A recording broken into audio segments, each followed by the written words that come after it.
women express what they are feeling through their words. Okay? A lot of men communicate what they are thinking. And they can be a bit of a confusion in there if you don't do a very good job sussing through her emotions in her words.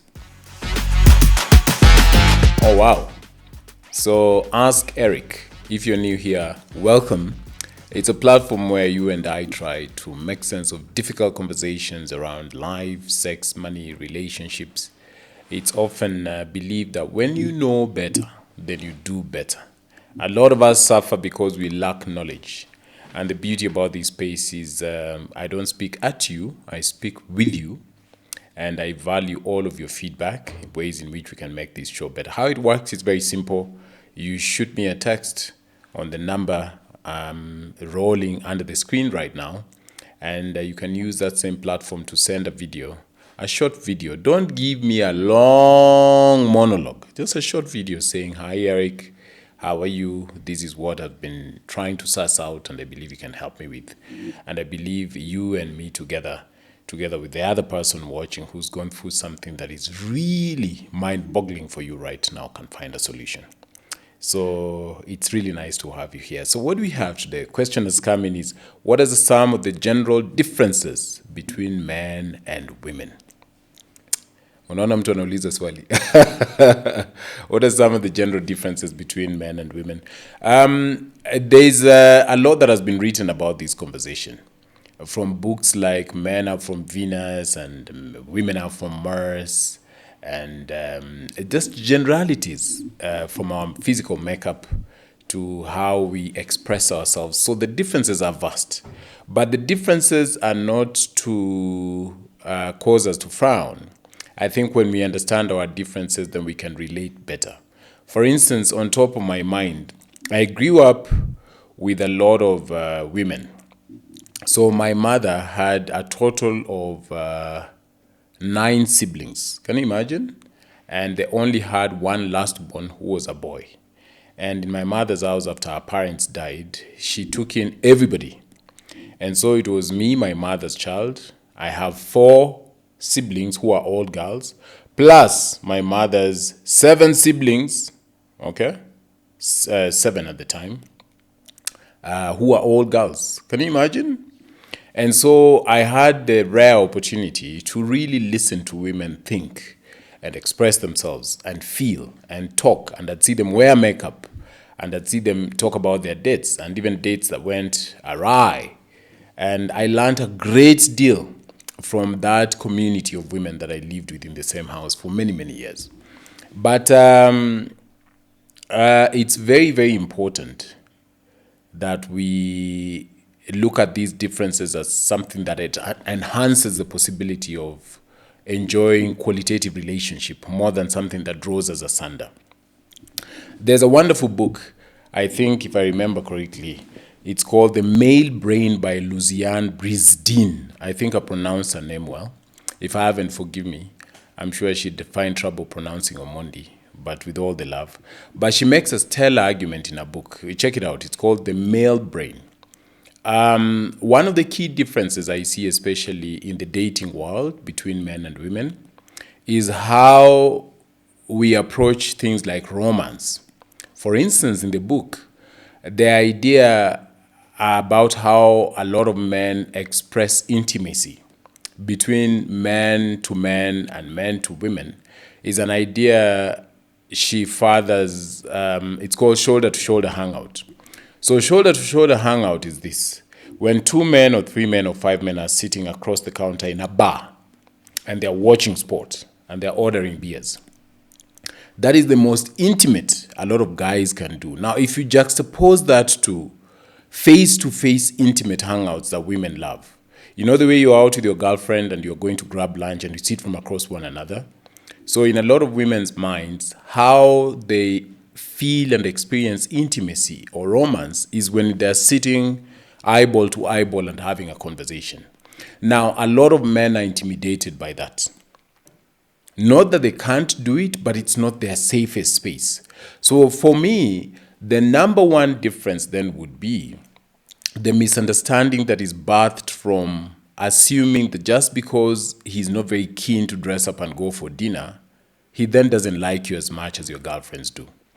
Now, when he comes around and says, how do you feel about grabbing, I have some tickets, let's go watch rugby. And you're telling your girls, can you imagine he had the guts to say, we go watch rugby, and the way it's rowdy and crowded.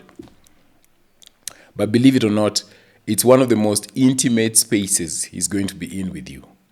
Okay? So the next time you're thinking, how can I be intimate with Joshua? Is that his name?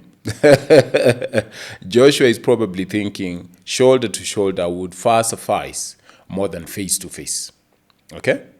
The other idea that I think is a major difference, which we might want to explore, love is to women what respect is to men. And I think a lot of women confuse that. In my close relations with women I know who are my friends, women can say things like, I love him, he doesn't seem to see it, I really love him, I love him, I love him, I love him, I love him. Like, what's wrong with this text? For instance, what is wrong with this text? I simply just said, where the T are you?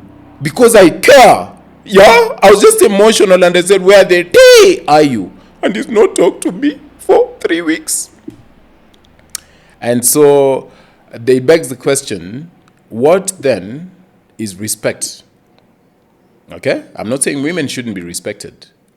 The idea again that I see when I explain this point to a lot of women, they get a bit jittery is, but somebody has to respect themselves to be respected. I get that. And there are things that men have done that are very heinous, that cause you sometimes to be a bit about the conversation around respect. But the idea is this.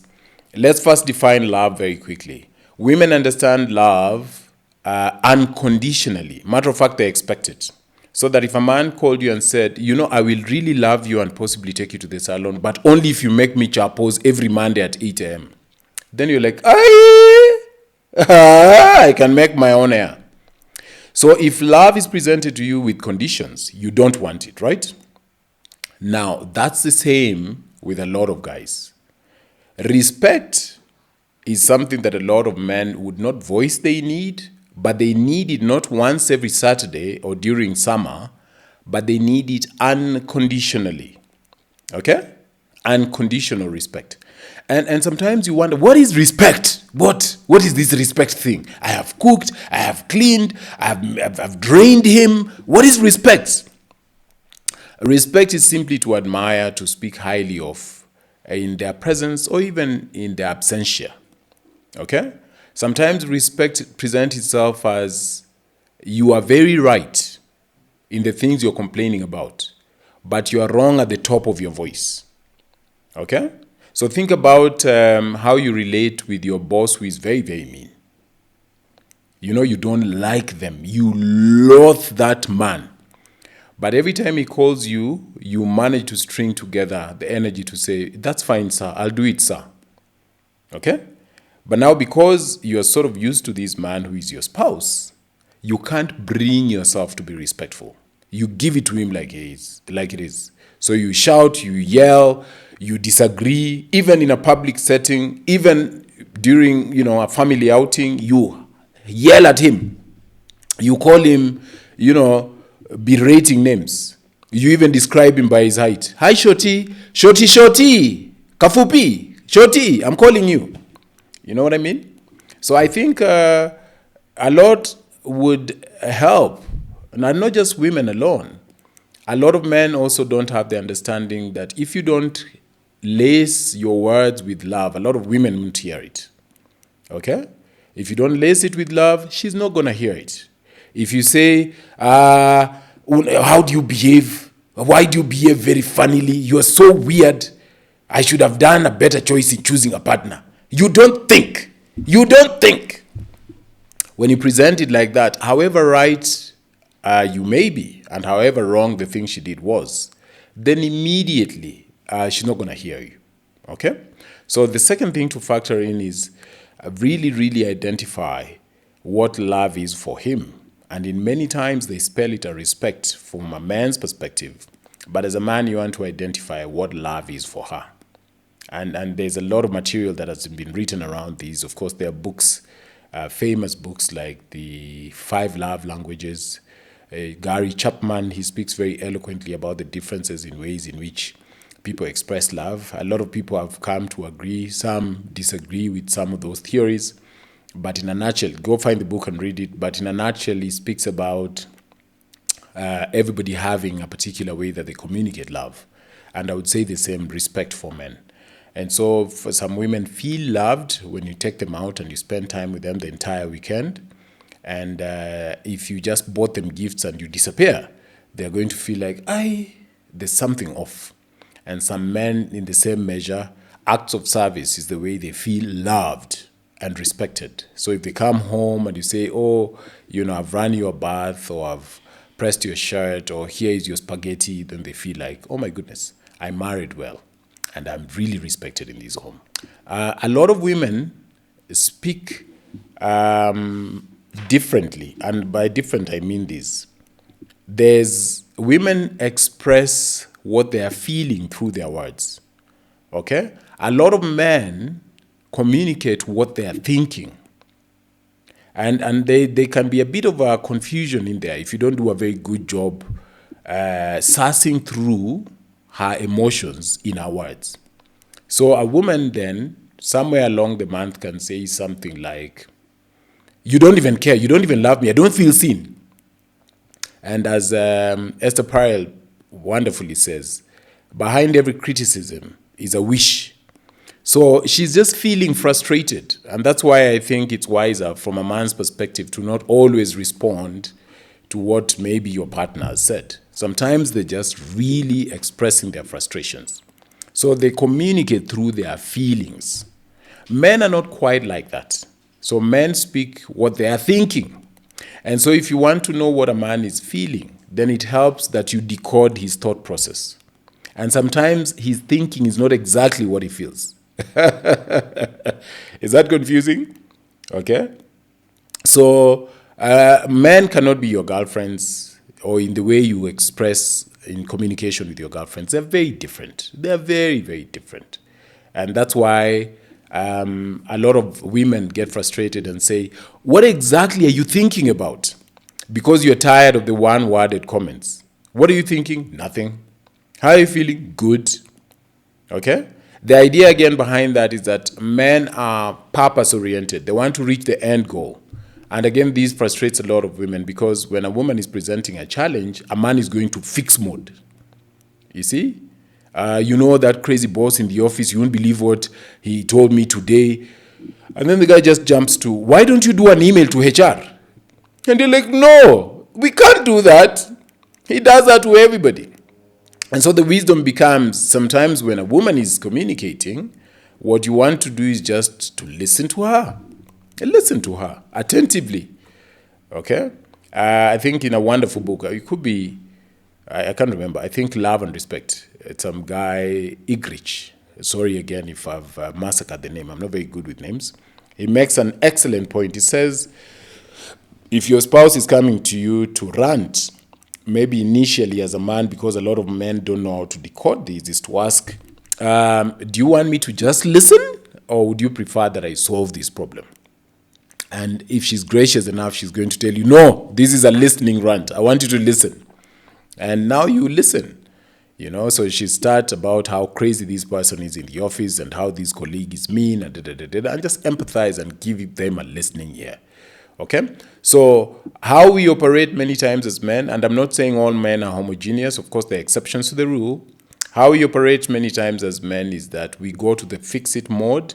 Think about when you last went to the supermarket with your significant other, your husband. You say, honey, we are going to the village. I need us to get gumboots and trench coats for digging. You get into the elevator. The man walks in front of you, goes and asks the attendant, where are the gumboots? Goes to aisle 5 at the gumboots, chooses number 7 for you and number 11 for him, starts walking towards the cashier. And you're like, wait on a minute. Let's look at the cat feed. Wait, let's see our daughter's stretches.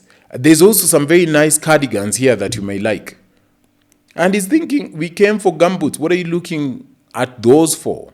So the idea becomes a lot of men are purpose-oriented, women again are process-oriented. So the more we know that, then we can, compromise. How we decode information is very, very different. Sometimes, again, if you're complaining or lamenting about something that is happening in the relationship, just because I'm not participating in an intimate, engaged way, the way, say, Sarah, your girlfriend, would, doesn't mean I'm not listening. I am listening. I'm just, I just don't listen the way you do. You know the way you guys do? Babe, what? What? You're joking. No. No. I am flipping right now. Oh my God, no. And you really feel affirmed and you feel nice. He may not exactly respond like that, but he's listening. He's listening. And yes, it's true that there's a nothing box. Sometimes we just sit alone with our thoughts and think about nothing. I'm sure you've heard about this 1,000 times. Again, a lot of neuroscientists say that women's brains are wired like everything is wired together. So there is a pathway that has the child, if she's breastfed, if she fed the child, if the house help is doing a good job, if the lawnmower is working, if the husband had breakfast, if the HR meeting is still on. So everything is wired. All right, so the other idea is this. The idea that our brain's pathway are wired differently. And a lot of women I've met get really frustrated with the idea that he just sits there. What is he thinking about? Like, tell me what you're thinking. Okay? A good friend of mine told me once that she can barely sleep throughout the night. Like when she sleeps, her mind is thinking, somebody's at the door. Did we switch off the TV? Is that the fridge or somebody opened the window? Oh my goodness, my daughter was coughing earlier. Will that document get assessed? Da-da-da-da-da-da-da-da. And she was telling me that she really gets surprised about her husband because her husband comes home, showers, has dinner, kisses her goodnight, and just gets knocked off. And she was like, I wish I was like that. And our brain pathways are different because we have the ability to compartmentalize as men. Some women say they can. Kudos if you can. But I can literally just say, okay, I'm shooting a podcast. I'll switch everything off. After that, I'll attend to this. And that's why women are great multitaskers than men. Okay? So if he's not responding like your girlfriends would, it's not so much that he doesn't like you. It's just that his wiring, his masculine wiring is different from your wonderful feminine wiring. Okay? But I think this is an important point. When men speak, it's generally to express what they are thinking. When most women speak, it's generally to express what they are feeling. And behind every criticism, and this is good for a man, is a wish. So you don't want to take every word for what somebody has said. You are always late. They mean, I wish you'd come early. I feel respected if you came in early. They're not saying, you don't start saying, I am so pathetic. If I'm not good for you, then see, we end it. No, I am always late. You've just said. Didn't you say, Rhoda, that I'm always late? Yeah, let's end it. Go and look for somebody who comes early. Okay? So yeah, some differences worth thinking about. I think if we understand better, then we do better and then we can relate better. Isn't it?